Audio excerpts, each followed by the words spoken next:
से एक सोर्स आपको चूज करना होगा। अब वो चूज करो आप अपनी विजडम से कि आपको वो बुक देख के लगना चाहिए कि हाँ यार ये बुक सही लग रही है मुझे, या वो बुक मुझे सही नहीं लग रही है, तो मैं उसको नहीं चूज करता। एक बार आपने किसी बुक को चाहिए, final year of your graduation, आप अपने कॉलेज के जब फाइनल ईयर में आते हैं तब आपको शुरू करनी चाहिए। मैं नहीं कह रहा कि आप अपने कॉलेज के फर्स्ट ईयर में करना शुरू कर दें, सेकंड ईयर में शुरू कर दें, आपको फाइनल ईयर में स्टार्ट करनी चाहिए अगर आपको कॉलेज से ही स्टार्ट करना है। और आप ये याद रखिएगा कि जब आप एग्जाम देंगे तो एग्जाम देने के लिए आपको 7 to 8 मंथ्स की ऐसी प्रिपरेशन चाहिए होती है जिसमें आप कहीं और एंगेज ना हो। लाइक आप कॉलेज से जस्ट पास आउट हुए, पास, तो जब आप न्यूज़पेपर पढ़ने लगते हो तो आपकी ओपिनियन बनने लगती है, आपको हेडलाइन और अंदर के कंटेंट को लिंक करना शुरू करते हो। तो जैसे ही आप सी सेट में इंग्लिश का पेपर दोगे तो उसमें जब आप कॉम्प्रिहेंशन पढ़ोगे तो आपको अपने आप हेडलाइन में निकले। तो मुझे एक आइडिया था कि एग्जाम क्रैक करने का तरीका क्या होना चाहिए, और वो तरीका मैंने चेंज नहीं किया। मैंने बस इतना किया कि पहले मैंने पीवाईक्यू देखे, मुझे कुछ समझ नहीं आया, बट मैंने बस पीवाईक्यू ये देखे कि वो क्वेश्चन किस तरह का पूछ रहा है, बस आइडिया लग रहा है कि इस तरह के क्वेश्चन आते हैं। उसके बाद मैंने न्यूज़पेपर पढ़ना शुरू किया। जिस भी न्यूज़पेपर की हेडलाइन मुझे लगता है कि ये इससे रिलेटेड कुछ आ है तो मैं उसे नोट्स बना लूं। अब मेरा नोट्स बनाने का तरीका ये था कि न्यूज़पेपर को मैं हाफ अ पेज के अंदर लिख देता था। लाइक आज का न्यूज़पेपर है, इसको हाफ अ पेज में कवर कर दूंगा। ऐसे अगले दिन का न्यूज़पेपर आया, इसमें प्रीवियस पॉइंट में हाफ अ पेज में मैंने वो नोट्स लिख लिए। तो ऐसे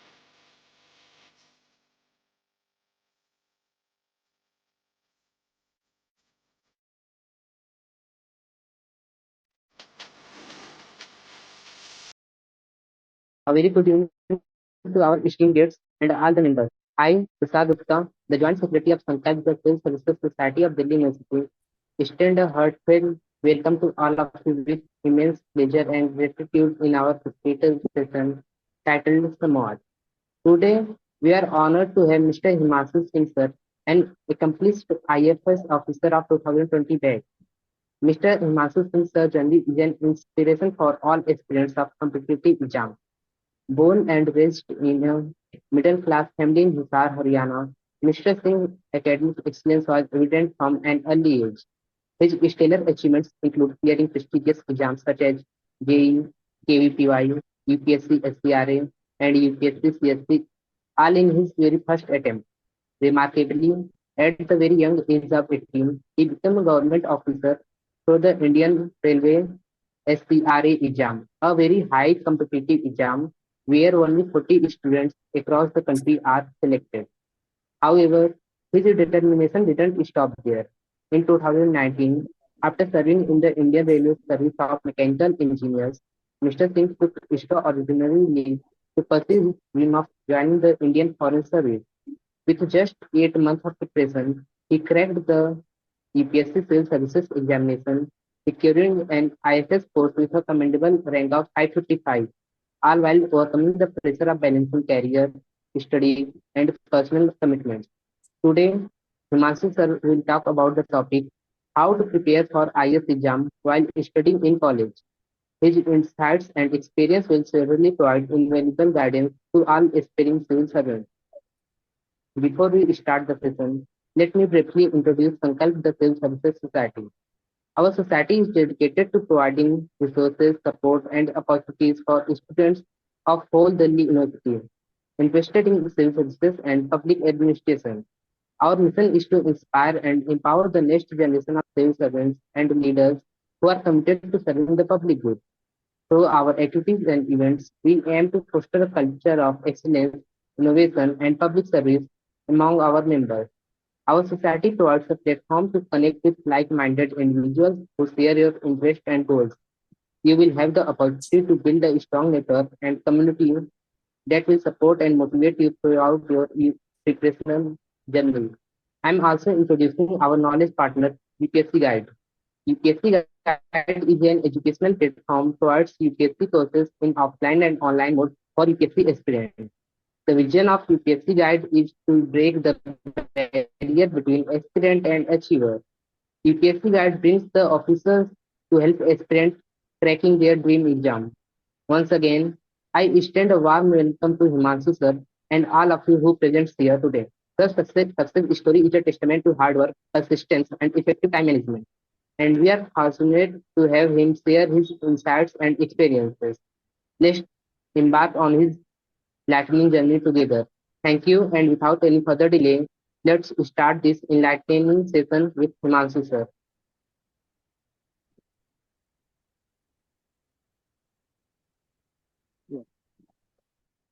hello everyone,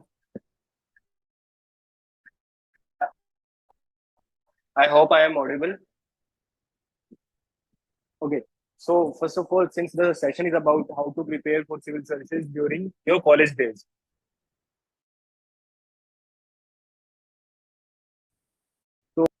as many as you want. Like, just tell me what are your doubts, like, so that I know how to like, so that I can inculcate all those points in my discussion. You can just type them in the chat. I'll just see the chat. All your, like, doubts which you have, like when you are preparing in your college days. What are the doubts? Like, what are the challenges you are facing while preparing for civil services? So I'll answer all of them and inculcate them in my story. Hello, good evening, sir. Sir, I'm very pleased to get this opportunity. I have some questions on behalf of all the persons who attended this meeting. Okay. The Okay. very first question is that uh, toppers and mentors suggest aspirant to be particular on certain content for preparation. But being a fresher or as a college student, how we can decide what is best for us? Okay. Okay. So, like, the first question would be if you want to, like, go for civil services or not. This is the first question. Yes, sir. Sir, Okay. there are so many contents regarding UPSC preparation. So, being a fresher, we are so confused.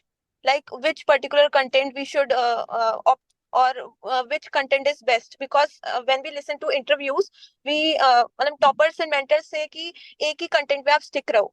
But इतना material है आज की date पे, तो सबसे मतलब major doubt यही है हमारा कि हम कंफ्यूज हो जाते हैं, या उसमें हम देख नहीं पाते कि आगे चल के ये चीज सही रहेगी, कहीं रिग्रेट ना हो, मतलब डिसीजन नहीं हो पाता.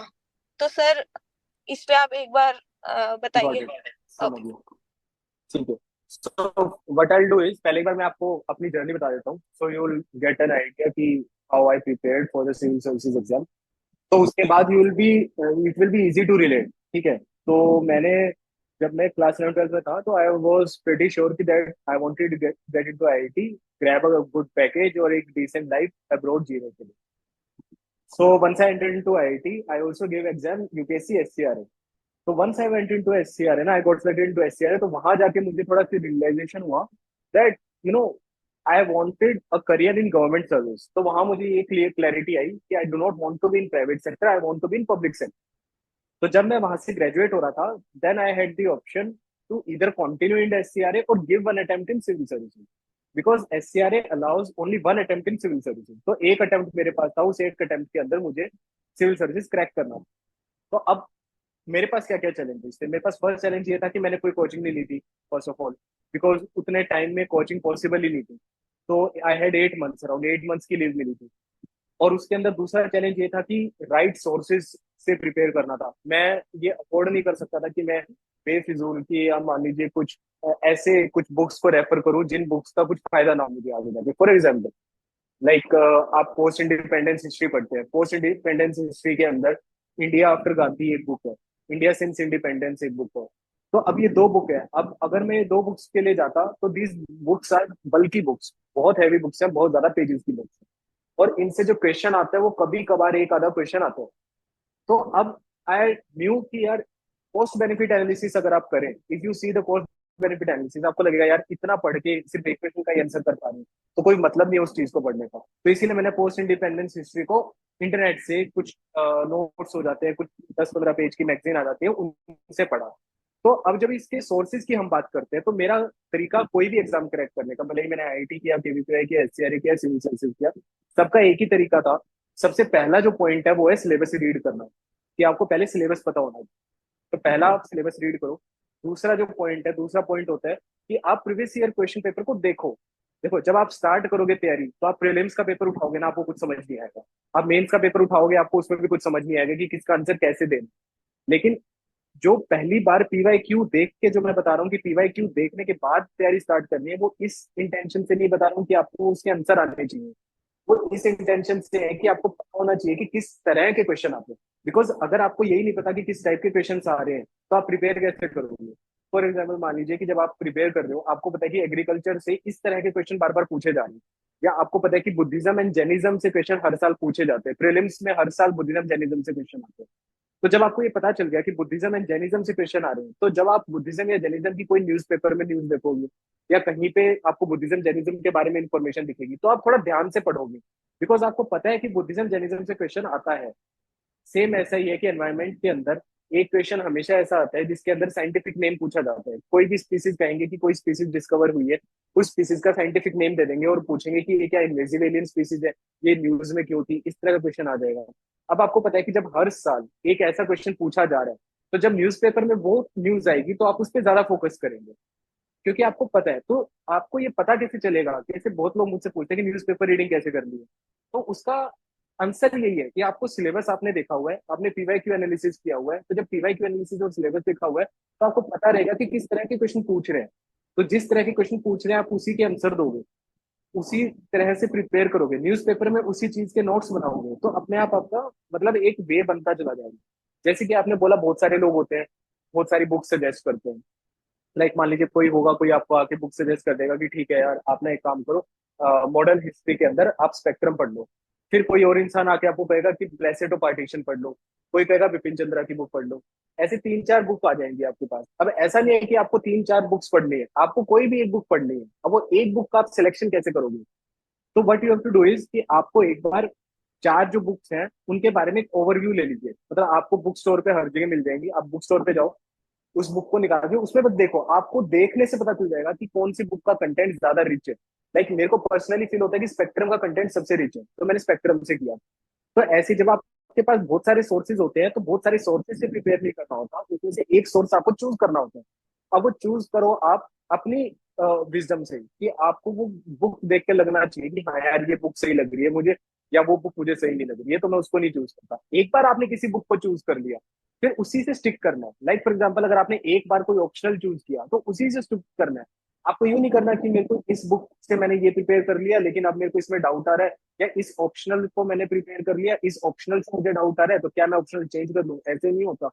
What you have to do is you have to choose one thing and stick to it. हर एक चीज का एक ही सोर्स होना चाहिए। कोई भी सब्जेक्ट है, फॉर एग्जाम्पल ज्योग्राफी है, ज्योग्राफी का एक सोर्स पकड़ो, एनसीईआरटी पकड़ ली और जीसी लियोंग ले लिया तो ठीक है। डोंट गो टू जट सविंदर सिंह की बुक या ऐसे किसी और बुक्स पे मत जाओ। सेम ऐसे है कि अगर आपने पॉलिटी के लिए लक्ष्मीकांत को पकड़ लिया, तो लक्ष्मीकांत को पढ़ो, आप बीडी बसु और उस तरफ मत जाओ। ऐसे ही आप इकोनॉमिक्स में भी कर सकते हो। इकोनॉमिक्स में अगर आपने संजीव वर्मा या रमेश सिंह को पढ़ लिया, तो फिर आप और जगह पे मत जाओ, कि राम के नोट्स पढ़ लेते हैं, ब्रुनाल के नोट्स पढ़ लेते हैं। आप कोई एक सोर्स पकड़ो और उसी पे लगे रहो। कई सारे सोर्सेज को पकड़ना और प्रिपेयर करना बहुत मुश्किल होता है। तो ये मतलब मैं ये कहूंगा कि जो डिस्ट्रैक्शन है ऑब्वियसली इस दुनिया के अंदर, आपको मैं बता दूं कि सिविल सर्विसेज में मेरे बैचमेट्स अराउंड अराउंड जब हम फाउंडेशन कोर्स में लवासना में थे, तो वी वर अराउंड 420 पीपल। तो 420 की पीपल थे और सब लोगों की स्ट्रेटेजी एकदम अलग थी। सब लोगों ने अलग अलग तरह से तैयारी की, सब लोगों की स्ट्रेटेजी अलग थी। तो वो जो स्ट्रेटेजी सबकी अलग थी, तो ऐसा कुछ नहीं है कि मेरी स्ट्रेटेजी मैं आपको बताऊंगा, कल को आप किसी और की स्ट्रेटेजी सुनोगे, वो हो सकता है थोड़ी अलग हो। तो आप ऐसा भी नहीं कर सकते कि आप मेरी स्ट्रेटेजी भी फॉलो करें, किसी और की भी स्ट्रेटेजी फॉलो करें। आपको अपनी स्ट्रेटेजी बनानी है, और उस स्ट्रेटेजी को बनाने के लिए आपको सिर्फ दो चीजें ध्यान रखनी है। पहली चीज ये कि सोर्सेज ज्यादा नहीं होने चाहिए, हर एक सब्जेक्ट का एक ही सोर्स होना चाहिए। और जो दूसरा पॉइंट, जो सबसे इंपॉर्टेंट पॉइंट है, जो जिस पे पूरा सिलेक्शन डिपेंड करता है, वो है रिवीजन।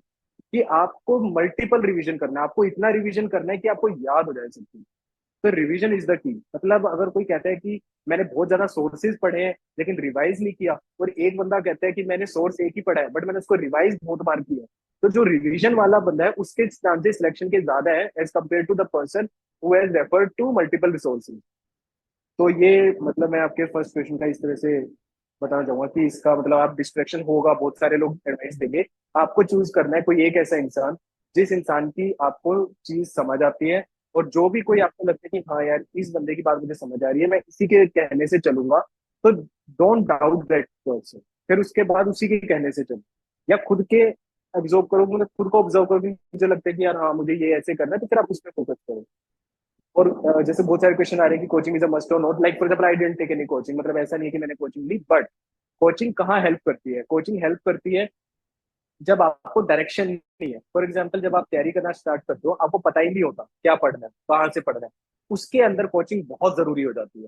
बिकॉज जब आपको कुछ आइडिया ही नहीं है कि कौन सी बुक पढ़नी है, कैसे पढ़ना है, तो कोचिंग आपको एक डायरेक्शन दे देती है एक बार आपको डायरेक्शन जब मिल जाती है तो आप उस पर चल के अपने एम तक पहुंच सकते हो। बट अगर आपको डायरेक्शन ही नहीं मिल रही, अगर आपको रास्ता ही नहीं मिल रहा चलने के लिए, तो फिर आप अपने मंजिल तक पहुंच नहीं सकते।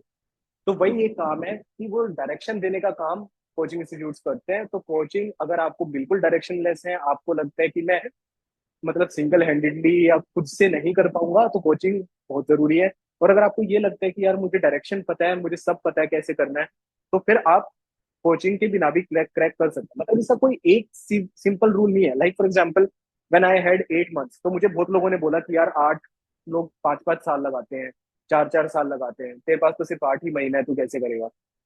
तो मैं बस ये बताना चाह रहा हूँ, इस एग्जाम का कोई एक सिंगल वे नहीं है। कोई यूं नहीं कह सकता कि 8 महीने में क्रैक नहीं हो सकता, कोई ये नहीं कह सकता कि 6 महीने में क्रैक नहीं हो सकता। मतलब इसका कोई एक कन्वेंशनल वे नहीं है। आप वर्ल्ड हिस्ट्री पढ़े बिना भी एग्जाम क्रैक कर सकते हो। मेरा बैचमेट है जो वर्ल्ड हिस्ट्री क्रैक करे बिना भी एग्जाम दे के आया है, कि वर्ल्ड हिस्ट्री पढ़ाई नहीं है उसने। सेम ऐसा ही है कि जब आप पढ़ रहे होते हैं तो ऐसा बहुत सारी चीजें हैं। लाइक फॉर एग्जाम्पल, एक मेरा फ्रेंड है जो अपने कॉलेज के अंदर 3 साल फेल हुआ है, उसकी डिग्री, उसकी ग्रेजुएशन मार्क्स उसके बहुत कम है। वो 27 या 28 की एज में पास आउट हुए अपने कॉलेज से, लेकिन वो भी आज मेरा बैचमेट है, वो उसका भी सिलेक्शन हुआ है। तो आपके कॉलेज में कितने मार्क्स आ रहे हैं, आपके क्या बोलते हैं, आप ढंग से कर पा रहे हो, कुछ क्रैक नहीं कर पा रहे हो, आपके स्कूल के अंदर आप कभी फेल हुए हो, आप हिंदी मीडियम से हो या इंग्लिश मीडियम से हो, आपने कोचिंग ली है नहीं ली है, आपकी हॉबीज है या नहीं है, कुछ मैटर नहीं करता। सिर्फ मैटर करता है आपका हार्डवर्क। अगर आप ढंग से स्मार्ट स्टडी करते हो, और आप हर चीज को एकदम लाइक कि एकदम सही तरीके से अप्रोच करते हो, हर एक सब्जेक्ट को, हर एक चीज को पॉजिटिवली लेते हो, तो इस एग्जाम को हर कोई क्रैक कर सकता है। तो इसमें कोई चीज आपको होल्ड बैक नहीं करेगी। आपने कोचिंग ली नहीं ली, उससे कुछ फर्क नहीं पड़ता। अब किसी और को कोई क्वेश्चन है तो आप, हाँ, इसमें बहुत सारे कॉलेज में है तो वो तैयारी कर रहे हैं। तो उन्होंने बहुत सारे क्वेश्चन पूछे कि what is the first step to start this preparation, की पहला पॉइंट क्या होना चाहिए जिससे हम तैयारी स्टार्ट करें। तो पहला पॉइंट मैं आपको ये बताऊंगा कि जब आपको स्टार्ट करनी है तैयारी, तो जो आइडियली तैयारी जो आपको स्टार्ट करनी चाहिए वो करनी चाहिए final year of your graduation. आप अपने कॉलेज के जब फाइनल ईयर में आते हैं तब आपको शुरू करनी चाहिए। मैं नहीं कह रहा कि आप अपने कॉलेज के फर्स्ट ईयर में करना शुरू कर दें, सेकंड ईयर में शुरू कर दें। आपको फाइनल ईयर में स्टार्ट करनी चाहिए अगर आपको कॉलेज से ही स्टार्ट करना है। और आप ये याद रखिएगा कि जब आप एग्जाम देंगे, तो एग्जाम देने के लिए आपको 7 to 8 मंथ्स की ऐसी प्रिपरेशन चाहिए होती है जिसमें आप कहीं और एंगेज ना हो। लाइक आप कॉलेज से जस्ट पास आउट हुए और पास आउट होते ही आप एग्जाम लिख के चले गए और एग्जाम में हो जाए, ऐसा बहुत कम होता है। ऐसा बहुत कम इसलिए होता है बिकॉज एक कंसिस्टेंट एफर्ट चाहिए होता है, एक कंसंट्रेटेड एफर्ट चाहिए होता है इस एग्जाम के लिए। लेकिन अगर आपको स्टार्ट करना है तो आप फाइनल ईयर में स्टार्ट करें। और फाइनल ईयर में स्टार्ट कैसे करना है? फाइनल ईयर में what you have to do is focus on reading newspaper and completing the NCERT from 6 to 10। अब बहुत सारे लोग होते हैं तो यूं कहते हैं कि 6 से 10 की एनसीईआरटी करना जरूरी नहीं है। मैं कहता हूँ कि जिनका ह्यूमैनिटीज बैकग्राउंड है उनको जरूरी नहीं है। लेकिन जिनको एकदम जीरो से स्टार्ट करना है, या जो लोग चाहते हैं कि यार मेरा फाउंडेशन थोड़ा वीक है, मेरे को फाउंडेशन स्ट्रॉन्ग करना है, तो 6 से 10 की एनसीईआरटी पढ़ना इज अ मस्ट। आपको जरूर पढ़ना चाहिए 6 से 10 की एनसीईआरटी। ट्रस्ट मी, पिछले 2-3 साल में प्रीलिम्स के अंदर ऐसे क्वेश्चन आ रहे हैं जो डायरेक्ट एनसीईआरटी से आ रहे हैं, तो मैंने देखे हैं कि डायरेक्ट एनसीईआरटी से आते हैं। तो 6 to 10 एनसीईआरटी पढ़ना बहुत सही है। मतलब मैं हमेशा कहता हूँ कि न्यूज़पेपर और 6 to 10 एनसीईआरटी को नहीं स्किप करना चाहिए। बिकॉज आजकल एक मार्केट में एक नया वो चीज चल रही है जिसमें वो लोग कहते हैं कि आपको एनसीईआरटी पढ़ने की जरूरत है, या लोग कहते हैं कि आपको न्यूज़पेपर पढ़ने की जरूरत नहीं है। मैं मानता हूँ ऐसे बहुत सारे लोग होंगे जो न्यूज़पेपर पढ़े बिना सिर्फ मंथली मैगजीन पढ़ के एग्जाम क्रैक कर लिया। लेकिन आप ये ऑब्जर्व करोगे कि जिन लोगों ने एग्जाम क्रैक किया होगा उनका, आप देखोगे कि क्वालिटी, उनका एग्जाम के आंसर्स में क्वालिटी नहीं होगी, उनको डिजायर्ड सर्विस नहीं मिली होगी, या मान लीजिए कि उनका एनालिटिकल माइंड नहीं होगा। बिकॉज एनालिटिकल माइंड आपका कब होता है? आपकी ओपिनियन तभी बनती है जब आप न्यूज़पेपर पढ़ते। बिना न्यूज़पेपर पढ़े आपकी ओपिनियन फॉर्म नहीं हो सकती। आप मंथली मैगजीन पढ़ के किसी टॉपिक को समझ के उस पर ओपिनियन नहीं दे सकते। आप मंथली मैगजीन से आपको नॉलेज हो जाएगी, कि आपको नॉलेज बहुत हो जाएगी, लेकिन आपकी ओपिनियन फॉर्म नहीं होगी। ओपिनियन न्यूज़पेपर से बनती है, आपकी फाउंडेशन एनसीईआरटी से बनती है। तो NCERT and newspaper is a must. इसीलिए मैं कहता हूँ कि final year of your graduation, जब आप अपने फाइनल ईयर में है, तो आप न्यूज़पेपर और एनसीईआरटी दोनों पढ़े। इनमें दोनों को स्किप नहीं करना है। न्यूज़पेपर पढ़ने की आदत डालो। आप जब फाइनल ईयर में न्यूज़पेपर पढ़ोगे तो इनिशियली आपको 1-1.5 घंटा लगेगा। इसीलिए मैंने बोला है कि सिर्फ न्यूज़पेपर और 6 से 10 की एनसीईआरटी करनी है 1 साल में, वो बहुत डुएबल है। आप दिन के 2-3 घंटे दोगे, 2 घंटे भी दोगे दिन के, तो आपकी न्यूज़पेपर और एनसीईआरटी सारी कंप्लीट हो जाएंगी 1 साल के अंदर, जो आपका फाइनल ईयर है। और वो आपका बहुत स्ट्रॉन्ग फाउंडेशन बना देगी। उसके बाद आपको सिर्फ 6 to 7 मंथ देने की जरूरत है। 6 to 7 मंथ अगर आपने ढंग से दे दिए तो आपका एग्जाम एकदम आराम से क्रैक हो जाएगा, स्मूथली क्रैक हो जाएगा। तो अब न्यूज़पेपर और एनसीईआरटी ये दोनों मस्ट है। अब आता है टाइम मैनेजमेंट, क्योंकि आप कॉलेज में हैं, आपको कॉलेज की क्लासेस भी अटेंड करनी है। तो मैं बस ये बोलूंगा कि जब आप कॉलेज की क्लासेस अटेंड करते हो, कॉलेज जाते हो, कॉलेज का काम करते हो, तो हम भी कॉलेज जाते थे, तो हमें ये पता है कि 1 से 1.5 घंटा हमें हमेशा मिल जाता है। रोज हमें 1 घंटा तो एटलीस्ट मिल जाता है पढ़ने के लिए। आप उसी 1 घंटे में सिर्फ न्यूज़पेपर पढ़ लो, कुछ मत करो, बस न्यूज़पेपर पढ़ लो। उसके बाद जब आपकी वीकेंड आते हैं, वीकेंड पे आप एनसीईआरटी कुछ पढ़ लो, क्योंकि आपको देखो एनसीईआरटी 6 से 10 की एनसीईआरटी करने में ज्यादा टाइम नहीं लगेगा। अगर आप मतलब होल हार्टेडली करो ना, मतलब दिन के 6 घंटे अगर एनसीईआरटी को दो, तो आप एक महीने में 6 से 10 की सारी एनसीईआरटी खत्म कर सकते हो। क्योंकि एनसीईआरटी में फॉन्ट साइज बहुत बड़ा है, पेजेस कम है, चैप्टर बहुत थिन है, बहुत पतले पतले और बहुत कम कंटेंट है 6 से 10 तक का, बट वो फाउंडेशन स्ट्रॉन्ग कर देते हैं। तो इस तरह से अप्रोच करना चाहिए। अब अगर टाइम मैनेजमेंट की टाइम मैनेज नहीं हो पा रहा, तो मैं आपको कहूंगा कि जिनको भी टाइम मैनेजमेंट में दिक्कत आ रही है, चाहे अपनी जॉब के साथ प्रिपेयर कर रहे हैं, चाहे अपने कॉलेज के साथ प्रिपेयर कर रहे हैं, तो आपको एक बहुत शॉर्ट शॉर्ट तरीका बताता हूँ। आप कोई भी एक दिन, कल आप सुबह उठो, आप एक पेपर लो और उस पेपर पे बस अपना टाइम शेड्यूल लिख दो। आपको कि मैं इतने बजे उठा, उसके बाद आपने क्या किया, वो जैसे आप खाना खा रहे हो तो आप उसमें टाइम लिखो कि मैंने इतने से इतने बजे तक खाना खाया, इतने बजे मैं कॉलेज के लिए निकला, इतने बजे मैं कॉलेज पहुंचा, कॉलेज पहुंचने के बाद मैंने ये किया। आप एक पूरा सुबह से लेकर रात तक का शेड्यूल बना लो एक पेपर के ऊपर, और जब आप रात को सोने लगो तब आप उस पेपर को देखो और उसको एनालाइज करो कि कहाँ से टाइम कटिंग हो सकती है। आपको समझ आएगा कि यार यहाँ पे टाइम ज्यादा वेस्ट हो रहा है। हम लोग टाइम मैनेज क्यों नहीं कर पाते थे? क्योंकि टाइम मैनेज तब हो पाता है जब आपको पता हो कि आपका टाइम लग कहाँ रहा है। अगर आपको यही नहीं पता कि आपका टाइम कहाँ वेस्ट हो रहा है, तो आप टाइम को मैनेज ही नहीं कर पाओगे। तो पहली चीज तो है कि आपको पता होना चाहिए, और दूसरा चीज है उस चीज को रैशनलाइज करना है, उस प्रॉब्लम को सॉल्व करना है। तो पहला जो स्टेप है वो यही है, सुबह से लेकर रात तक अपना शेड्यूल बनाओ, उसको पेपर पे लिखो, और उसके बाद रात को सोने से पहले बस ये एनालाइज करो कि कहाँ पे टाइम वेस्ट हो रहा है, उसको वहां से कट ऑफ करना है और उसको आपकी पढ़ाई में लगाना है। तो ये 2 स्टेप प्रोसेस अगर आप कर लोगे तो आपका टाइम मैनेजमेंट हो जाएगा। मतलब इसमें फिर कोई दिक्कत नहीं आएगी। हम सब ने इसी तरीके से सॉल्व किया था इस प्रॉब्लम को।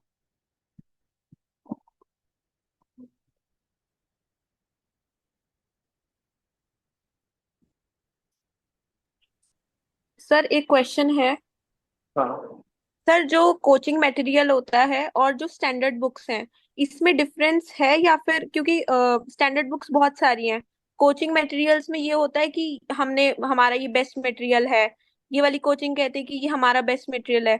तो सर उसमें हमें कैसे चूज करना चाहिए? सी देखो, कोचिंग मटेरियल और जो स्टैंडर्ड बुक्स है, इनमें क्या है कि डिफरेंस यही है कि जो स्टैंडर्ड बुक्स हैं, स्टैंडर्ड बुक्स सबके लिए है। मतलब स्टैंडर्ड बुक्स में क्या है कि वो बेसिक पूरा समझाएंगे, आपको एक्सप्लेन करेंगे। कोचिंग वाले क्या करेंगे कि 2-3 ऐसे स्टैंडर्ड बुक्स लेंगे और उसके अंदर जो इंपॉर्टेंट चीज है उनको कंसोलिडेट करके कोचिंग का मटेरियल बना लेंगे। बट वट आई से कि आप स्टैंडर्ड बुक्स को स्किप नहीं कर सकते। लाइक जैसे मैंने बोला एनसीईआरटी और न्यूज़पेपर स्किप नहीं हो सकते, ऐसे ही स्टैंडर्ड बुक्स स्किप नहीं हो सकती। आप ऐसा नहीं कर सकते कि स्टैंडर्ड बुक्स को छोड़ के मैं कोचिंग के नोट्स से ही पढ़ूंगा। क्योंकि स्टैंडर्ड बुक्स का मतलब एक वो अगर बना हुआ है कि चलता आ रहा है कि जितने भी टॉपर्स हैं, जितने भी हमारे बैचमेट्स थे, या जितने भी हम लोग सब तैयारी करके आए हैं, सिलेक्ट होके आए हैं, हम सबने स्टैंडर्ड बुक्स पढ़ी है। तो उसका कोई रीजन है कि हमने स्टैंडर्ड बुक्स क्यों पढ़ी है। आप कोचिंग मटेरियल को रेफर कर सकते हो कि स्टैंडर्ड बुक्स पढ़ ली, अब उसके साथ कोचिंग मटेरियल को कभी रेफर कर दिया, वो अलग चीज है। बट स्टैंडर्ड बुक्स को स्किप करके किसी और उस पे जाना, ये मैं सजेस्ट नहीं करूंगा। बट अगर वो चीज आपको ज्यादा समझ आ रही है, लाइक बहुत सारी स्टैंडर्ड बुक्स होती है, लाइक लक्ष्मीकांत है। लक्ष्मीकांत बहुत लोगों को समझ नहीं आती है, बहुत लोग परेशान हो जाते हैं लक्ष्मीकांत पढ़ते हुए। अब लक्ष्मीकांत को अल्टरनेटिव उनको किसी कोचिंग इंस्टीट्यूट के नोट्स मिल रहे हैं जिसमें वो बहुत सिंपल लैंग्वेज में लिखा हुआ है, तो हाँ, लक्ष्मीकांत को छोड़ के आप वहां पे जा सकते हो।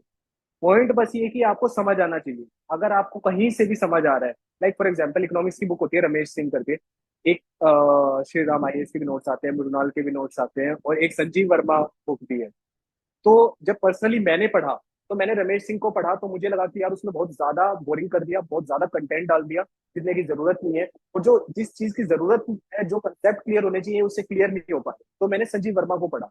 अब Sanjeev Verma is relatively thin book, Sanjeev Verma बहुत पतली बुक है, लेकिन उसमें कंसेप्ट बहुत अच्छे से क्लियर किए हुए हैं, लेकिन उसको डिटेल में कुछ नहीं है उसके अंदर। तो मैंने संजीव वर्मा को पढ़ के ये ऑब्जर्व किया कि संजीव वर्मा से मुझे ज्यादा समझ आ रहा है, तो मैंने संजीव वर्मा को पकड़ लिया और मैंने सिर्फ संजीव वर्मा से पढ़ा, तो मैं आपको यही सजेस्ट करूंगा कि आपको कोई भी सोर्स ऐसा दिखे, चाहे कोचिंग का मटेरियल है चाहे स्टैंडर्ड बुक है, जहां से आपको ज्यादा समझ आ रहा है, you should refer to that material. अब आपको ये नहीं करना चाहिए कि मैं ये मतलब दो सोर्सेज नहीं करने हैं, आपको ये नहीं करना कि मैं स्टैंडर्ड बुक और कोचिंग मटेरियल दोनों को पढ़ लूंगा, ऐसा नहीं करना। आपको एक सोर्स पकड़ना है, स्टैंडर्ड बुक समझ आ रही है वो पकड़ लो, स्टैंडर्ड बुक से ज्यादा बेटर कोचिंग का मटेरियल लग रहा है वो पकड़ लो। कोई एक तरीका नहीं है इस एग्जाम को क्रैक करने का, लेकिन बस पॉइंट ये है कि आपको समझ आना चाहिए, और जिस भी मटेरियल को आप रेफर कर रहे हैं वो मटेरियल सही होना चाहिए, वो मटेरियल गलत नहीं होना चाहिए, मतलब उसमें कोई गलतियां नहीं होनी चाहिए। ऐसा नहीं होना चाहिए कि कोचिंग के जो मटेरियल है उसमें कुछ लिखा हुआ है, या मान लो स्टैंडर्ड बुक्स उठाइए, वो स्टैंडर्ड बुक्स में ही कोई गलती है जो उसमें कुछ गलत लिखा हुआ है, तो आपको इस चीज पे ध्यान रखना, इस चीज का ध्यान रखना। Sir, the next question is regarding optional subject. Sir optional subject में चूज करने ठीक है। में प्रॉब्लम्स आती हैं, इंटरेस्ट के बेस में करें, हाँ क्योंकि हमने काफी इंटरव्यूज में देखा है कि एंड मोमेंट में चेंज कर देते हैं ऑप्शनल सब्जेक्ट। हम्म, ठीक है, देखो ऑप्शनल का मैं आपको समझाता हूँ। इस एग्जाम में तीन पेपर ऐसे हैं जो आपका सिलेक्शन कराते हैं। पहला पेपर होता है एसे, दूसरा होता है एथिक्स, और तीसरा होता है ऑप्शनल। ये तीन पेपर ऐसे होते हैं जिनके अंदर स्कोरिंग होते हैं, हमेशा स्कोरिंग रहे, एथिक्स हमेशा स्कोरिंग रहे, ऐसे हमेशा स्कोरिंग रहे, और ऑप्शनल हमेशा स्कोरिंग रहे। तो इन तीन पेपर में आपको कभी कॉम्प्रोमाइज नहीं करना है, ये तीन आपको हमेशा स्ट्रॉन्ग बना के चलना है, क्योंकि इन्हीं से नंबर आते हैं। अब ऑप्शनल चूज करने की बात आती है कि ऑप्शनल कैसे चूज करना चाहिए, तो ऑप्शनल को चूज करने के लिए दो तीन तरीके होते हैं। पहला तरीका होता है फर्स्ट पेज कि आपका इंटरेस्ट किस, अगर आपका इंटरेस्ट है किसी सब्जेक्ट में तो उसको चूज करना है, चाहे वो आपका मतलब कितना ही उसको मार्केट के अंदर बोला जाए गलत सब्जेक्ट है, उसमें मार्क्स नहीं आते, उसमें ये है वो बहुत सारी चीजें बोली जाए, बट आपको जो ऑप्शनल सब्जेक्ट आपको पसंद है वो लेना है। अब मान लीजिए आपको ऐसा कोई ऑप्शनल नहीं है जो आपको पसंद है, आपको लग रहा है यार मुझे नहीं पसंद समझ आ रहा कि मेरे को ये ऑप्शनल सही नहीं लग रहा, या मेरा कोई इंटरेस्ट नहीं है किसी एक ऑप्शनल में, then the second thing is आपने ग्रेजुएशन किस में किया, वो सब्जेक्ट चूज कर सकते हो। बट बहुत बार क्या होता है कि लोगों को जिसमें ग्रेजुएशन होता है वो सब्जेक्ट पसंद नहीं होता है। मोस्टली केसेस में ये होता है कि जिस सब्जेक्ट से लोग ग्रेजुएट होते हैं उनको वो सब्जेक्ट नहीं पसंद होता, तो you should leave that subject अगर आपको ऐसा है तो।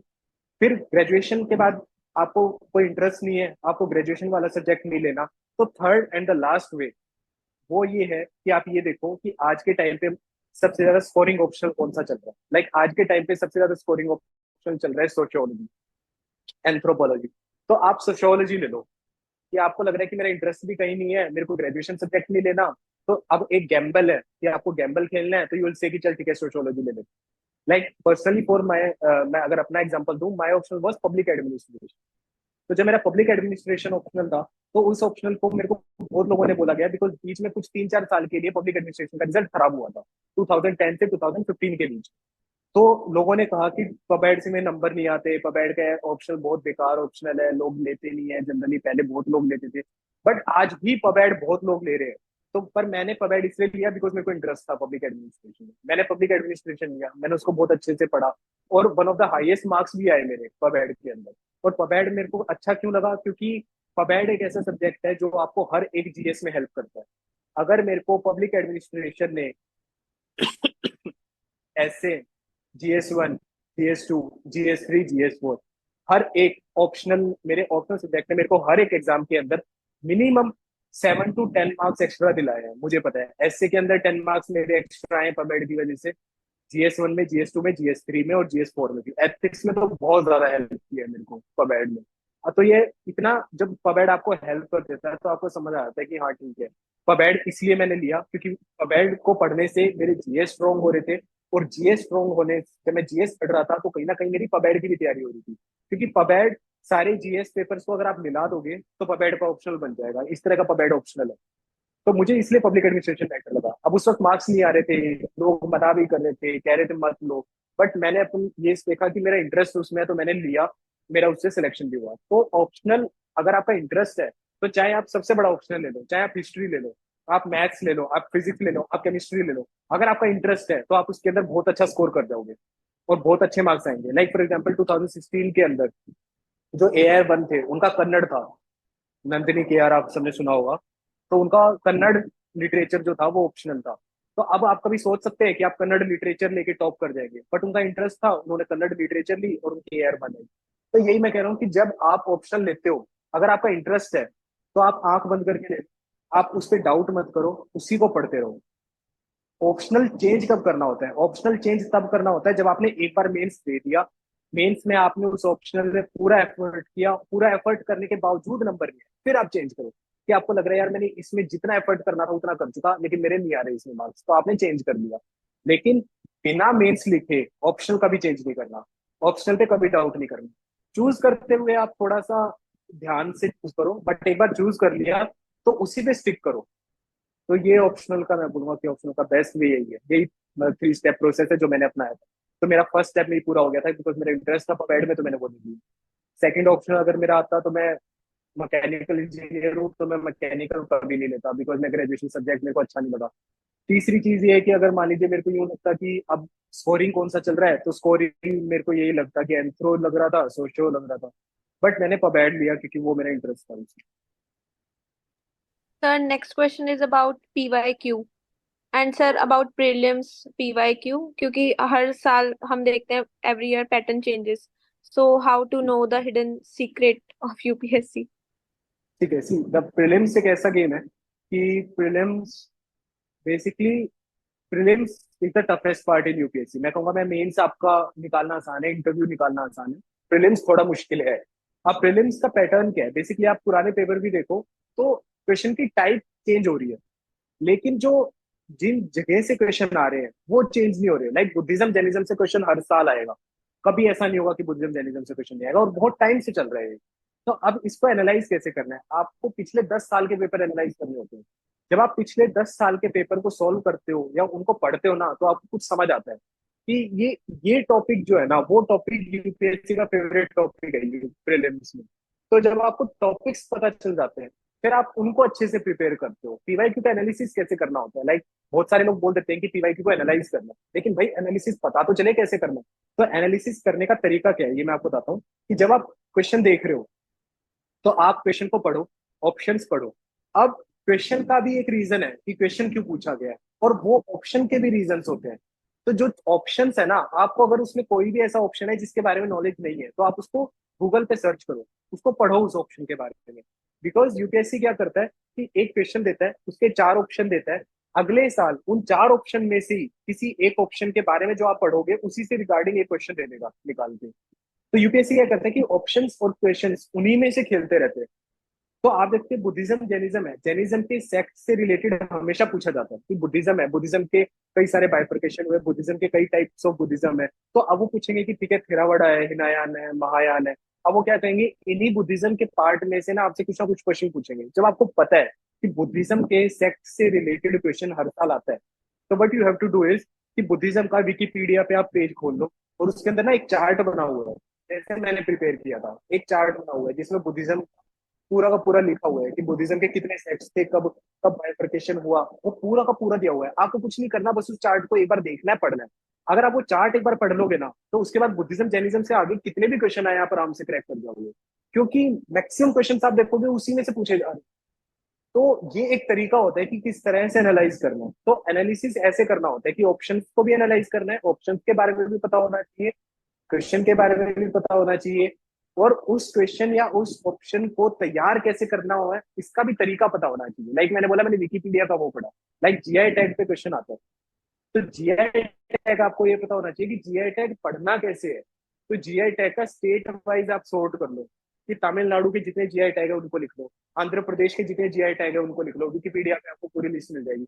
जब आपको विकीपीडिया में पूरा तमिलनाडु एक स्टेट है उसके सारे जीआई टैग मिल गए, तो आपने सारे जीआई टैग बस पढ़ने हैं, उसके बाद आप जीआई टैग का क्वेश्चन कभी गलत नहीं करोगे। तो ये सब एक चीज तरीके हैं, क्योंकि आपको पता है जीआई टैग से हर साल क्वेश्चन पूछ, लाइक रिपोर्ट से रिलेटेड क्वेश्चन हमेशा आता है कि लाइक फॉर एग्जांपल आईएमएफ कोई रिपोर्ट पब्लिश करता है, ग्लोबल फाइनेंशियल स्टेबिलिटी रिपोर्ट है, ये कौन पब्लिश करता है, इस तरह की बहुत सारी रिपोर्ट्स होती है। वो हर साल एक क्वेश्चन आ रहा है। तो आपको क्या करना है कि जब आपका प्रीलिम्स आएगा, तो आपको जितनी एक फाइनल कंपाइलेशन आता है रिपोर्ट्स का प्रीलिम्स से पहले, बस वो एक कंपाइलेशन की पीडीएफ डाउनलोड करनी है। उसमें स्टार्टिंग के 3 पेजेस के अंदर ऑर्गेनाइजेशन और उसकी सारी रिपोर्ट्स लिखी होती है। बस आपको वो ऑर्गेनाइजेशन की रिपोर्ट्स याद करना है। वो 2-3 पेज आप याद करोगे तो आपका प्रीलिम्स का एक क्वेश्चन और हो जाएगा, कि आपको प्रीलिम्स के एक और क्वेश्चन सही हो जाएगा आने से पहले ही। क्यों? क्योंकि आपको पता है कि भाई इससे क्वेश्चन तो जरूर आए।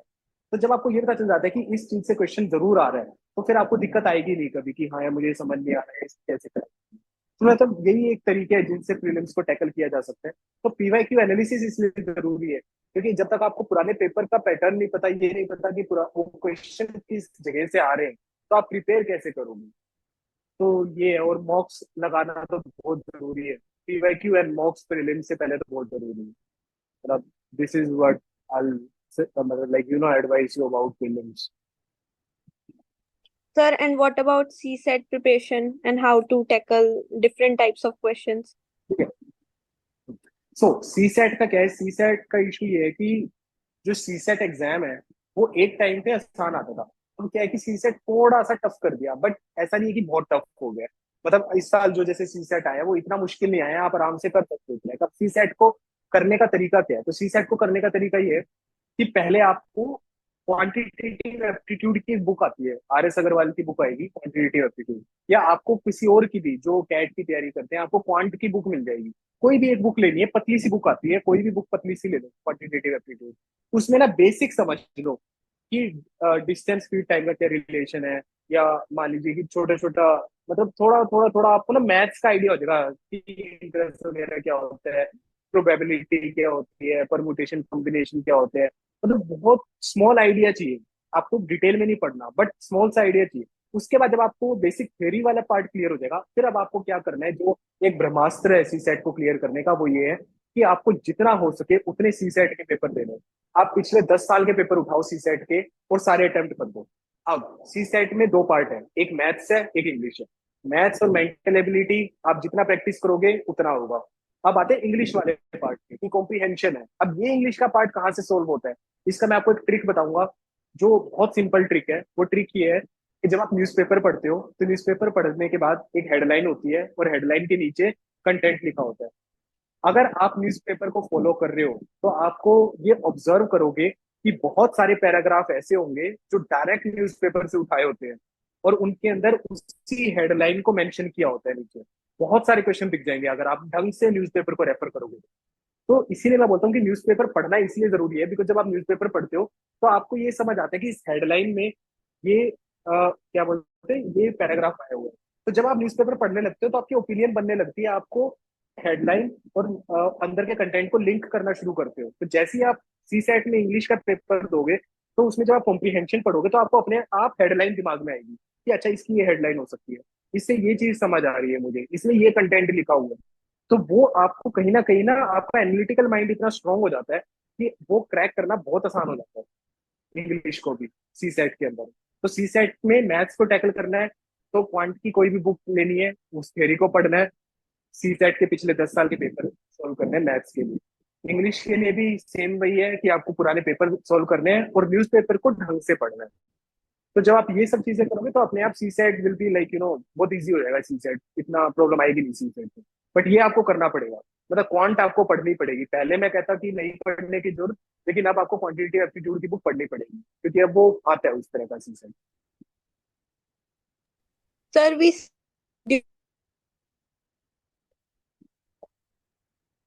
Sorry your voice is what breaking. challenges? Hello, sir. Now I am audible. या please. Sir, we see like during preparation, lot of students face some kind of challenges. Sir, what kind of challenges have you faced and how you have tackled them? See, so when I started preparation, तो पहली चीज तो यही थी कि I had 8 months to crack civil services। तो 8 months में I had no idea of quality। मुझे कुछ नहीं पता था कि लोकसभा राज्यसभा में कितने मेंबर्स होते हैं, मुझे कुछ आइडिया नहीं था। मतलब मुझे सोशल साइंस का बिल्कुल, मैंने 10th के बाद कभी नहीं पढ़ी थी। तो मुझे 8 मंथ्स थे, 8 मंथ्स बाद प्रीलिम्स था, मुझे जीरो से शुरू करना था, सब कुछ पढ़ना था, प्रीलिम्स निकालना था, फिर मेंस निकालना था, और फिर इंटरव्यू देखे। और मेरे पास सिर्फ एक अटेम्प्ट था, मेरे पास दूसरा अटेम्प्ट था ही नहीं। मेरे को सिर्फ एक अटेम्प्ट अलाउड था सिविल सर्विसेज के अंदर। तो जब इतनी सारी चीजें, यही सब इतना बड़ा चैलेंज था मेरे लिए। बट क्योंकि मैंने आईआईटी का या एससीआरए केवीपीवाई जब ये एग्जाम निकाले, ये भी मैंने फर्स्ट अटेम्प्ट में निकाले, तो मुझे एक आइडिया था कि एग्जाम क्रैक करने का तरीका क्या होना चाहिए। और वो तरीका मैंने चेंज नहीं किया। मैंने बस इतना किया कि पहले मैंने पीवाईक्यू देखे, मुझे कुछ समझ नहीं आया, बट मैंने बस पीवाईक्यू ये देखे कि वो क्वेश्चन किस तरह का पूछ रहा है, बस आइडिया लग जाए कि इस तरह के क्वेश्चन आते हैं। उसके बाद मैंने न्यूज़पेपर पढ़ना शुरू किया। जिस भी न्यूज़पेपर की हेडलाइन में मुझे लगता है कि ये इससे रिलेटेड कुछ आ रहा है तो मैं उसके नोट्स बना लेता। अब मेरा नोट्स बनाने का तरीका ये था कि न्यूज़पेपर को मैं हाफ अ पेज के अंदर लिख देता था। लाइक एक आज का न्यूज़पेपर है, उसको हाफ अ पेज में कवर कर दिया। ऐसे ही अगले दिन का न्यूज़पेपर आया, उसके प्रीलिम्स पॉइंट ऑफ व्यू से हाफ अ पेज में मैंने वो नोट्स लिख लिए। तो ऐसे जब मैं करता था तो अराउंड मेरे पास 200 पेज के नोट्स बने थे पूरे साल के, जिसमें करंट अफेयर्स थे। तो मैंने ये करंट अफेयर्स के लिए किया। मैंने 6th से 10th की एनसीईआरटी कवर की 20 दिन के अंदर, लगभग 20 दिन में मैंने 6th से 10th की सारी एनसीईआरटी पढ़ी। फिर जब मेरी एनसीईआरटी सारी कंप्लीट होगी तो एनसीईआरटी कंप्लीट करने के बाद मैंने स्टैंडर्ड बुक्स पढ़ना शुरू किया। मैंने फर्स्ट रीडिंग सारी स्टैंडर्ड बुक्स की जल्दी जल्दी करी। स्टैंडर्ड बुक्स की फर्स्ट रीडिंग देने के बाद सेकंड रीडिंग में मैंने नोट्स बनाए। और सेकंड रीडिंग में नोट्स बनाने के बाद मैंने उन नोट्स को अराउंड 50 से 60 बार रिवाइज किया। हर एक नोट्स को मैंने लक्ष्मीकांत को 50 to 60 टाइम्स रिवाइज किया। मैंने स्पेक्ट्रम को 50 to 60 टाइम्स रिवाइज किया। मैंने इतना रिवाइज किया कि मेरे को याद हो जाए। लेकिन मैंने आंसर राइटिंग नहीं कर पाया था। मेरा सोल फोकस था कि मेरे को किसी तरह प्रीलिम्स क्रैक करना है। मैंने सिर्फ प्रीलिम्स पे फोकस किया। मैंने देखा कि प्रीलिम्स के बाद जब मेंस आएगा तब देखेंगे मेंस का। अभी के लिए सिर्फ प्रीलिम्स करना है, क्योंकि 8 महीने में जीरो से उस लेवल तक लेके जाना और प्रीलिम्स के लेवल का क्वेश्चन अटेम्प्ट करके क्रैक करना, वो मेरे लिए सबसे बड़ा चैलेंज था। तो जब मैंने एक बार प्रीलिम्स दिया और प्रीलिम्स में मैंने मॉक्स लगाए, अराउंड 60 to 70 मॉक्स लगाए, पीवाईक्यू एनालिसिस किया, मैगजीन्स पढ़ी, ये सब करने के बाद मेरा प्रीलिम्स क्रैक हुआ। प्रीलिम्स क्रैक होने के बाद फिर मैंने मेंस की तैयारी स्टार्ट की। तो मैंने मेंस की तैयारी स्टार्ट की तो मेरे को अपना ऑप्शनल खत्म करना था, बिकॉज मैंने ऑप्शनल को छुआ ही नहीं था।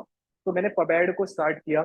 मैंने वर्ल्ड हिस्ट्री, मैंने एथिक्स, ये 3 सब्जेक्ट ऐसे हैं जो प्रीलिम्स में नहीं होते, तो ये तीनों मैंने पढ़ना शुरू करे। पबैड को मैंने अराउंड 25 to 30 डेज, मतलब 1 महीना मुझे लगा पबैड को खत्म करने में। जबकि पबैड बहुत बड़ा सब्जेक्ट है, लेकिन उस सब्जेक्ट को मैंने मतलब इतना स्मार्टली प्रिपेयर किया था उसको, क्योंकि मैंने ऑनलाइन कुछ कमिटीज की एआरसी की रिपोर्ट्स पढ़ी, नोट्स बनाए, और मतलब बहुत स्मार्टली मैंने हैंडल किया इस ऑप्शनल को। तो मैंने 25 से 30 दिन में अपना ऑप्शनल कवर किया। फिर मैंने वर्ल्ड हिस्ट्री पढ़ी, फिर मैंने एथिक्स पढ़ा, और फिर मैंने जो मेरा जिंदगी का फर्स्ट आंसर है ये मैंने लिखा 1 अगस्त 2019 को। और जो मेंस था शायद 18 सितंबर के आसपास था, 18 सितंबर 2019 से। तो मैंने 20 या 18 सितंबर के आसपास से, तो मैंने कुछ 1.5 महीना पहले पहला आंसर लिखा। तो जब मैंने पहला आंसर लिखा तो वो बहुत बेकार आंसर लिखा था मैंने। तो अब क्योंकि मेरे को आंसर राइटिंग भी सीखनी थी, तो ये भी बड़ा चैलेंज था कि 1.5 महीने बाद एग्जाम है और मैं आंसर लिख रहा हूँ, लेकिन मुझे आंसर ही नहीं लिखना, मतलब समझ नहीं आ रहा कैसे लिखना। तो मैंने फोकस किया कि स्टेप बाय स्टेप चलते हैं। तो पहला स्टेप मैंने चूज किया कि मैं इंट्रोडक्शन, बॉडी और कंक्लूजन, कंटेंट से फर्क नहीं पड़ता। मैंने लिखा कि बस मेरे को इंट्रोडक्शन, बॉडी, कंक्लूजन, एक स्ट्रक्चर्ड ऑर्गेनाइज्ड वे में आंसर लिखना है। कंटेंट बाद में रिफाइन कर लूंगा, बाद में देख लेंगे क्या लिखना है, कितना अच्छा लिखना है, लेकिन पहले सिर्फ इंट्रोडक्शन, बॉडी, कंक्लूजन लिखना सीखना है। तो मैंने 2-3 पेपर दिए जिसमें मैंने बस इस बात का ध्यान रखा कि इंट्रोडक्शन लिखना है, बॉडी लिखना है, कंक्लूजन लिखना है।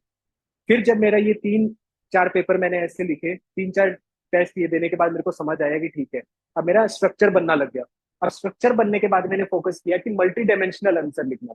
तो डायमेंशन अलग अलग कैसे लिखने हैं। फिर मैंने ये फोकस किया कि इंट्रोडक्शन कितने टाइप के होते हैं, लाइक इंट्रोडक्शन भी 3-4 टाइप के लिख सकते हो आप। अगर आपको वो सब चीजें समझ आ जाती है ना, तो आंसर लिखना बहुत आसान हो जाता है। तो मैंने 3 टाइप के इंट्रोडक्शन बनाए कि इस तरह की इंट्रोडक्शन लिख सकता हूँ। मैंने वैसे इंट्रोडक्शन लिखना स्टार्ट किया, मल्टी डायमेंशनल आंसर लिखना स्टार्ट किया बॉडी में, और कंक्लूजन लिखना शुरू किया। फिर 4-5 टेस्ट ऐसे लिखे।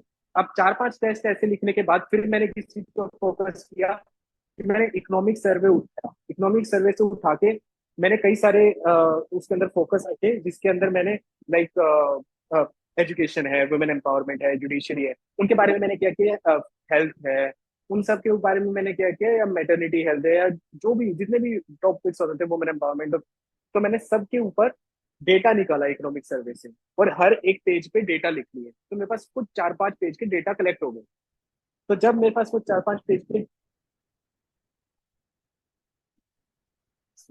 M I audible? Yes, sir. हाँ। तो मैंने 4-5 पेज के डेटा कलेक्ट हो गए।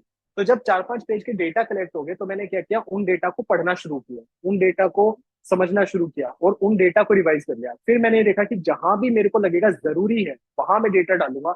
मेरा ये जरूर था कि कभी भी आंसर ऐसा नहीं लिखना जिसमें कुछ भी लिख दो, क्योंकि अगर आपने कोई भी आंसर ऐसा लिखा जिसमें कुछ भी लिख दिया तो एग्जामिनर को लगेगा कि आप तो नॉन सीरियस टाइप के हो, आप कहीं पे कुछ भी लिख रहे हो। तो जहां पे आपने सही भी लिखा होगा वो भी वो नहीं पढ़ेगा, वो बस आपको जल्दी जल्दी आपका एग्जाम पेपर चेक कर लेगा।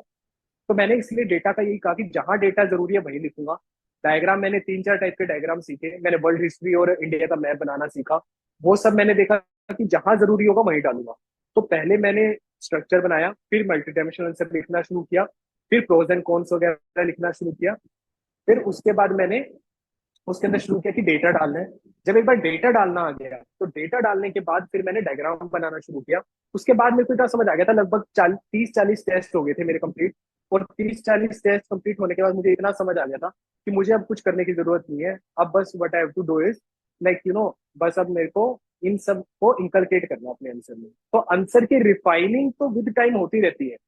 आप सोचे कि पहला ही आंसर आप ऐसा लिखो जिसमें डेटा भी हो जाए, जिसमें मल्टी डायमेंशनल आंसर हो जाए, जिसमें डायग्राम हो जाए, जिसमें प्रोज एंड कॉन्स हो जाए, तो ऐसा नहीं होता।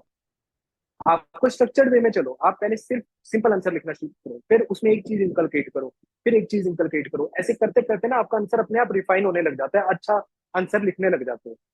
फिर आई जब मेरा मेंस का एग्जाम की बारी है तो उसमें एग्जाम्पल इंकलकेट करना बहुत जरूरी है, एग्जाम्पल डालना बहुत जरूरी है। तो जब मेरा पेपर हुआ तो फोकस ये था कि पेपर कंप्लीट करना।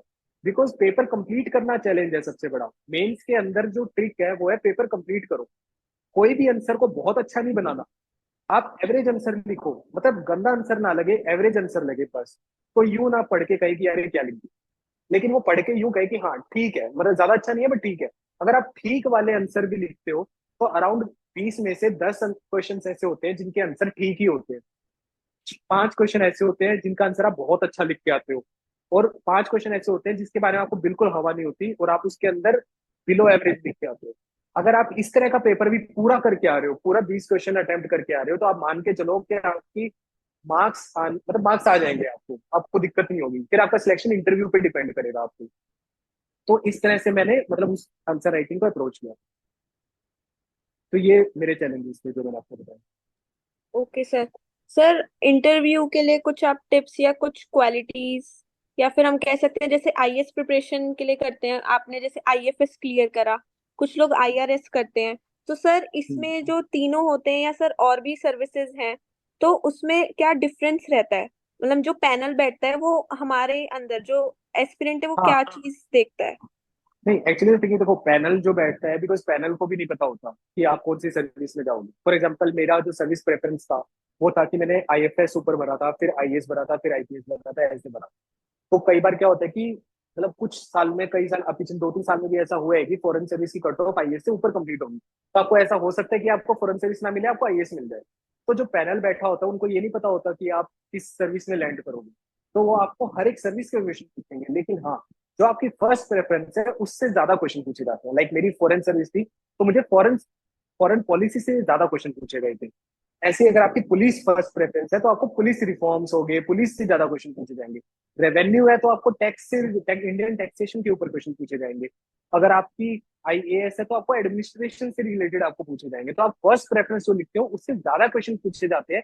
बट वो क्वेश्चन अगर आपसे, मैं बोलूँ, अगर आपसे मान लीजिए 40 क्वेश्चन पूछे जा रहे हैं, तो जो आपकी प्रेफरेंस है, सर्विस प्रेफरेंस, उस पे आपके मुश्किल से 4 या 5 क्वेश्चन डिपेंड होते हैं। बाकी के 30 से 35 क्वेश्चन एकदम ऐसे होते हैं जो सबसे सेम पूछे जाते हैं। पहला क्वेश्चन आपसे हमेशा पूछा जाएगा कि why do you want to be a civil servant. वो हमेशा पूछा जाएगा। वो हर एक कैंडिडेट से पूछा जाता है, कोई भी कैंडिडेट ऐसा नहीं है जिससे वो नहीं पूछा जाता। तो आपसे वो पूछा जाएगा। फिर आपसे आपके ऑप्शनल से क्वेश्चन पूछे जाएंगे, आपके होम टाउन से रिलेटेड पूछा जाएगा, आपकी डेप्थ में आपकी हॉबी से रिलेटेड पूछा जाएगा, आपकी ग्रेजुएशन किस में हुई है उससे पूछा जाएगा, आपने कोई अवार्ड जीता है उससे पूछा जाएगा। फिर जाके आपके सर्विस प्रेफरेंस पे आएंगे। मतलब इस तरह से चलता है। लेकिन हाँ, कुछ लोग ऐसे होते हैं, कोई कुछ पैनल ऐसे होते हैं जो पैनल क्या करते हैं कि आपका डिटेल्ड एप्लीकेशन फॉर्म पढ़ते हैं, उसके अंदर कोई एक चीज को पकड़ के बैठ जाते हैं और उसी चीज से क्वेश्चन पूछते जाते हैं आपको। फिर आपको वो चीज पूरी अच्छी से आनी चाहिए, क्योंकि फिर आपको उससे उस पे चला जाएगा इंटरव्यू। लेकिन ऐसा नहीं है कि सर्विस प्रेफरेंस से आपका इंटरव्यू डिसाइड होता है।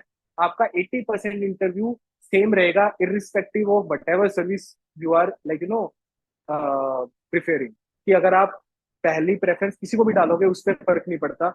आपका 80% इंटरव्यू सेम जाएगा एज किसी और एस्पिरेंट का जाएगा, सेम वैसा जाएगा आपका interview. Okay sir. Sir is there any luck factor in UPSC? ठीक है। लक फैक्टर, हाँ मतलब लक होता है, but the thing is that it totally depends की on your smart work. Like luck favour those who do hard work. मतलब ये simple सा लॉजिक है कि अगर आपने अच्छे से मेहनत की है तो लक आपके फेवर में जाएगा। अगर आपने मेहनत करी नहीं है और आपने बहुत मेहनत करी है लेकिन लक आपके फेवर में नहीं है, ऐसा नहीं होता। आप मेहनत करोगे तो लक आपको मतलब कुछ अच्छा ही करेगा लेकिन कुछ बिगाड़ नहीं पाएगा। लाइक फॉर एग्जाम्पल, अगर मान लो आपने बहुत मेहनत करी है और आपकी रैंक अगर 100 आ रही है, तो लक आपको 50 तक लेके जा सकता है। लेकिन अगर आपने बहुत मेहनत की है तो आपका 100 रैंक आ रही है, लेकिन लक आपका ऐसा नहीं करेगा कि आपको 100 से 200 पे ले जाए, ऐसा नहीं करेगा। लक आपको खराब नहीं कर सकता आपके हार्ड वर्क को, लेकिन आपके हार्ड वर्क को और रिफाइन कर सकता है कि आपको ऊपर और ज्यादा ले जा सकता है। तो लक हमेशा, मतलब हार्ड वर्क आप कर रहे हो तो लक से डरने की जरूरत नहीं है, लक अच्छा ही करेगा जो करेगा, बुरा कुछ नहीं करेगा। सर ओवरऑल प्रिपरेशन के टाइम हम मेंटली स्टेबिलिटी हम कैसे लाएं, लाइक एक कंसिस्टेंसी और पॉजिटिवनेस और स्ट्रेस वगैरह, उसको हम कैसे डील कर सकते हैं? सी देखो, कंसिस्टेंसी की मैं आपको बात बताता हूँ। लाइक जो कंसिस्टेंसी होती है ना, कंसिस्टेंसी ऐसे नहीं होती कि हम जैसे लोग बोलते हैं कि कंसिस्टेंट रहना है, तो ऐसा नहीं है कि आपको 365 डेज कंसिस्टेंट रहना है, ऐसा नहीं होता। कंसिस्टेंसी का मतलब है कि जब आप 365 दिन तैयारी कर रहे हो, एक साल आप तैयारी कर रहे हो, उसमें मेजोरिटी पार्ट, 70 to 80% पार्ट आपको कंसिस्टेंट रहना है। 20% आपका कंसिस्टेंसी नहीं रहेगी, वो किसी की नहीं रहती। हम लोगों ने तैयारी की, मेरे बैचमेट्स ने तैयारी की, हम सबने जब ने तैयारी की, सबकी कंसिस्टेंसी 70 to 80% ही थी। 20% कोई ऐसा नहीं था कि जो पूरा साल कंसिस्टेंट रहा हो। अब इसके अंदर आते हैं कि फेजेस क्या आते हैं। तो जो यूपीएससी की प्रिपरेशन है वो साइन कर्व की तरह चलती है, उसमें क्रेस्ट भी आता है, ट्रफ भी आता है। तो वो ऐसे वेव की तरह चलती है, तो आपका टॉप भी आएगा, आपका बॉटम भी आएगा। तो जब आपका टॉप आ रहा है तो आपको ये ध्यान रखना है कि आप ओवर कॉन्फिडेंट ना हो जाए, क्योंकि ओवर कॉन्फिडेंट हो जाएंगे तो आपकी तैयारी पे दिक्कत आएगी। और अगर आप जब नीचे जा रहे हैं, जब आप अपने बॉटम लो फेज में है, तो लो फेज में आपको क्विट नहीं करना। क्योंकि मैंने देखा है इस एग्जाम में उसी इंसान का सिलेक्शन नहीं होता जो क्विट कर जाता है। जो क्विट नहीं करता वो क्रैक कर ही देता है, एक नहीं, दो नहीं, 3 अटेम्प्ट में तो क्रैक कर ही देते हैं। तो जब आपका बहुत अच्छा चल रहा है कि आपको सब आंसर आ रहे हैं, तो आपको ओवर कॉन्फिडेंट नहीं होना। जब आप नीचे जा रहे हैं तो आपको क्विट नहीं करना। नीचे वाले फेज भी हमारी लाइफ में भी आते हैं, सबकी तैयारी के अंदर आता है ये। तो आपको ये ध्यान रखना है, एक बार ऊपर का फेज आएगा, फिर लो फेज आएगा, फिर दोबारा अच्छा फेज आएगा, फिर दोबारा बेकार फेज आएगा। लेकिन कोई कांस्टेंट नहीं है, ऐसा नहीं है कि आपका एक बहुत अच्छा फेज आया, फिर लो फेज आया और फिर लो फेज ही चल रहा है, ऐसा नहीं होता। लो फेज के बाद फिर हाई फेज आएगा। तो बस मेंटली आपको ये स्टेबल रखना है, आपको मेंटली प्रिपेयर रहना है कि यार लो फेज आएगा, लेकिन इसके बाद एक अच्छा फेज भी आएगा। उसके वो चीज दिमाग में रखनी है, क्योंकि ऐसा होता है, हम सबके साथ होता है। हम सब एक उस पॉइंट पे गए हैं जिस पॉइंट पे हम सब ने सोचा है कि यार छोड़ देते हैं तैयारी, बहुत ज्यादा हार्श हो रहा है। लेकिन हमने छोड़ा नहीं बस। और उसके बाद फिर हमारा हाई फेज आया। जब हाई फेज आया तब हमने ये सोचा, शुक्र है यार हमने उस टाइम पे छोड़ा नहीं था, वरना फिर हम ये हाई फेज पे नहीं आ पाते। फिर लो फेज आता है, फिर लगता है छोड़ देते हैं, फिर लगता है कि नहीं नहीं हाई फेज आएगा, फिर हाई फेज आता है, फिर लगता है नहीं छोड़ना। तो ये चलता रहता है, ये सबके साथ होता है एग्जाम प्रिपरेशन में। तो बस क्विट नहीं करना। अगर आप क्विट नहीं कर रहे तो आप इस एग्जाम को क्रैक कर दोगे, कोई दिक्कत नहीं आएगी। Okay sir. Sir plan be necessary है, या फिर यूपीएससी के साथ हम और government exams like state exams की प्रिपरेशन करनी चाहिए या फिर नहीं? सी प्लान बी के दो तरीके से आप देख सकते हो। प्लान बी का सबसे पहली चीज ये है कि जो प्लान बी है, वो प्लान बी आपके माइंड को काम कर देता है, बेसिकली आपके अंदर से डर हटा देता है। तो वो आपके माइंड को ना काम कर देगा, तो आप ढंग से प्रिपेयर कर पाओगे। एक एडवांटेज ये है प्लान बी का कि तो प्लान बी होना चाहिए, ठीक है। बट अगर प्लान बी नहीं है तो कोई दिक्कत नहीं है, क्योंकि बिना प्लान बी के भी निकालते हैं लोग बड़े आराम से। अब plan B depends on your age also.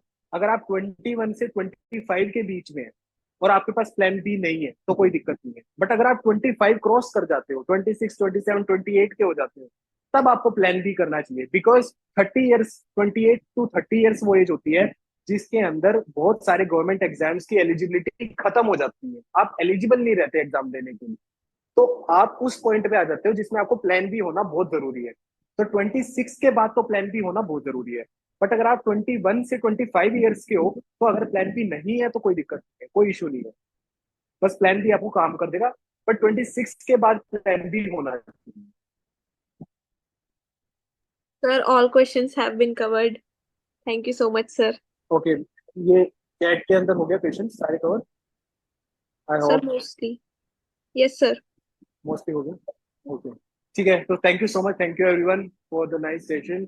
और अगर इसके अलावा आपको कोई भी डाउट होता है, you can always approach me on my Instagram, और यू कैन मेल मी। मतलब I reply to Instagram, I reply to the mails on Instagram पे। I regularly to ask me anything. तो आस्क मी एनीथिंग के अंदर I answer lot of aspirants questions. तो वहां पे भी अगर आपको कोई डाउट यहाँ से रह जाता है जो आंसर नहीं हुआ है, तो आप मुझे Thank you so much. It was Yeah. very nice interacting with you. Yes, sir. Thank you so much, sir. Thank you. Sir, am I audible to you? Yeah. Yeah, sure. All right. Thank you so Oh, much, sir. First of all, good evening, everyone. I'm Nishtha, the Joint Secretary of Sankalp, the Civil Services Society of the University of Delhi. On behalf of our Sankalp team, I would firstly like to extend a heartfelt gratitude to IFS Officer Himanshu Singh. It has been a great honor, sir, to have you among us and for all those valuable insights and experiences you have shared with us. So, your journey from being an officer in the IRSME to a distinguished IFS officer is really very motivating. Your unwavering perseverance towards growth in life, basically, your dedication and your commitment could really serve as a guiding light for many civil services aspirants present in this meeting right now. We are deeply grateful for your time and for imparting your wisdom on today's webinar topic, how to prepare for IAS exam while studying in college. As college students, we can see that your tips and strategies which you have shared could really help many of us to create a roadmap for our preparation as well as to navigate through those challenges and complexities which one might face during their journey. Also, your presence has marked the very first webinar of our society for this tenure of 2024 to 25. Your words will surely have a lasting impact on all of us and could be a turning point for many right now. I would also like to express gratitude to our knowledge partner, UPSC Guide, for their continuous support in our mission to empower UPSC aspirants. Till date, more than 400 officers' guest lectures have been conducted on this platform. Overall, more than 1 million students are connected with the UPSC Guide on different channels like social media, website, and their mobile application as well.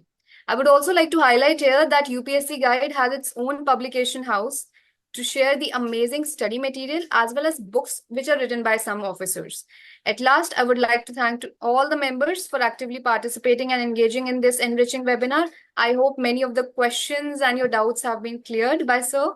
Your questions and your contributions have really made the session more interesting and meaningful. Once again, a heartfelt thank you to IFS Officer Himanshu Singh and our collaborating partner UPSC Guide.